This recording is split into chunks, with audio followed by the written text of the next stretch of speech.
Israel kills 2 in northern Gaza as Rafah crossing sees little movement. By Al Jazeera staff, 2 Palestinians have been killed by Israeli forces in the northern Gaza Strip, emergency services said, with multiple attacks reported across the coastal enclave as Israel presses its genocidal war despite the ceasefire it has violated daily since October 10th. The bodies of those killed in the cities of Jabalia and Beit Lahia were transported on Friday to Al-Shifa Medical Complex in Gaza City. In southern Gaza's Khan Yunis, Israel struck a Palestinian home, with the military claiming the attack was in response to its soldiers being shot near the so-called Yellow Line, the demarcation line where the Israeli army entrenched under the first phase of the Gaza ceasefire, creating its own buffer zone. Within half an hour, the house was evacuated. It was cleared out, and then it was bombed. Resident Salah Abu Hattab told Al Jazeera, adding it was located opposite a school sheltering displaced people. Traumatizing Palestinians. Al Jazeera's Hind Qudri, reporting from Khan Yunis, said the attack hit a multi-story building belonging to the Abu Hattab family.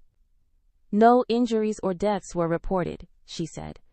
Khudari added that Israeli forces also attacked an area of empty land in Sheikh Ejilin in Gaza City.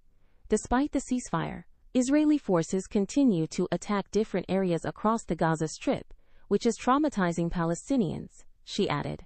Elsewhere in the central enclave, several Israeli tanks and engineering vehicles advanced east of Deir el-Balah, bulldozing and conducting clearing operations in the area. The attacks come 2 days after Israel killed at least 23 Palestinians on Wednesday, one of the deadliest days since the Gaza-U.S. brokered ceasefire began in early October. In that period, Israeli attacks have killed at least 574 people, with 1,518 wounded, according to the Gaza Ministry of Health. Palestinian Families United. 21 Palestinians stranded in Egypt were reunited with their families on Thursday in southern Gaza via the Rafah crossing. The journey back from the Egyptian city of El Arish took many hours amid Israeli restrictions and obstacles at the crossing, with returnees looking visibly exhausted.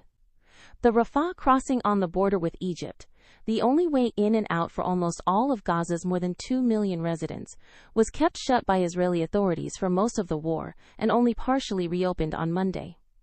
With its limited reopening, Israel is allowing a mere trickle of people to travel, finally permitting Palestinians who had been stranded outside to return, and enabling the transfer of patients desperately needing medical treatment abroad, a key condition of the U.S.-brokered ceasefire deal intended to end the genocidal war on Gaza. Israel has dragged its feet on that condition even after its last remaining captive's body in Gaza was returned. To date, only a few dozen people have been allowed to enter and leave the war-devastated coastal enclave. Qudri, citing the Red Crescent, said there were currently no plans for any movement at the crossing on Friday. There is a very big challenge that not only journalists are facing right now, but also the Palestinians themselves, where no one is informing Palestinians about when does this crossing open. When does it close? What is the process? Qudri said. Qudri added that the processing time at the crossing was very long, including for those returning, who were also being interrogated. They are being interrogated, they're being handcuffed, blindfolded, and they're also being harassed by the Israeli forces, she added. This is not what Palestinians were looking forward to. They want real freedom of movement, she added.